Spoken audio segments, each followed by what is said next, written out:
അമ്മ വിശക്കുന്നമ്മ, എന്തുകൊണ്ട് തിന്നാൻ? വിശക്കുന്നോ? നീ ബ്രേക്ക്ഫാസ്റ്റ് കഴിച്ചിട്ട് അരമണിക്കൂർ അങ്ങോട്ട് ആവുന്നതല്ലേ ഉള്ളൂ. അത് എന്തൊരു വിശപ്പാ? വയറ്റിൽ വല്ല കൊക്കോപ്പുഴും ഉണ്ടോ?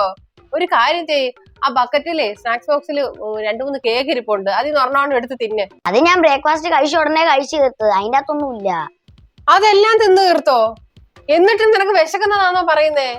അപ്പൊ ഈ രാവിലെ ബ്രേക്ക്ഫാസ്റ്റും കഴിച്ചിട്ട് സ്കൂളിൽ പോയിട്ട് നീ എങ്ങനെ ഉച്ചവരെ ഇരിക്കുന്നടി? എങ്ങനെ ഇത്രയും നാൾ ഇരുന്നേ? സ്കൂളിൽ പോകുമ്പോ വിശക്കത്തില്ല, ഇപ്പൊ നല്ല വിശപ്പ്. എന്തേലും ഒന്ന് ഉണ്ടാക്കിത്താ. എന്നാ നീ അവിടെ ഇരിക്ക്, ഞാൻ ഗോതമ്പും കൊണ്ടേ ഒരു കുഴക്കട്ട ഉണ്ടാക്കി തരാം. അതും തിന്ന് വെള്ളമൊക്കെ കുടിച്ചിരിക്കും കേട്ടോ. ആ ശരി അമ്മേ. അമ്മ കുഴക്കട്ട ഉണ്ടാക്കുന്നവരെ എന്തേലും കഴിക്കണ്ട. അയ്യോ, ഇതിനെയൊക്കെ ഞാൻ 2 മാസം എന്തോ ചെയ്യുമോ എന്തോ. ഇതിനെയൊക്കെ സ്കൂളിൽ അടക്കിയിരുന്ന ടീച്ചർമാരെ സമ്മതിക്കണം. A few moments later. അമ്മ കുഴക്കട്ട തിന്നിട്ട് ദാഹിക്കുന്നു, അമ്മ ഒരു നാരങ്ങ വെള്ളം ഉണ്ടാക്കിത്താ. മക്കളെ, ഞാനൊരു കാര്യം ചെയ്യാം, ഞാനിവിടെ ഒരു കട ഇടാം.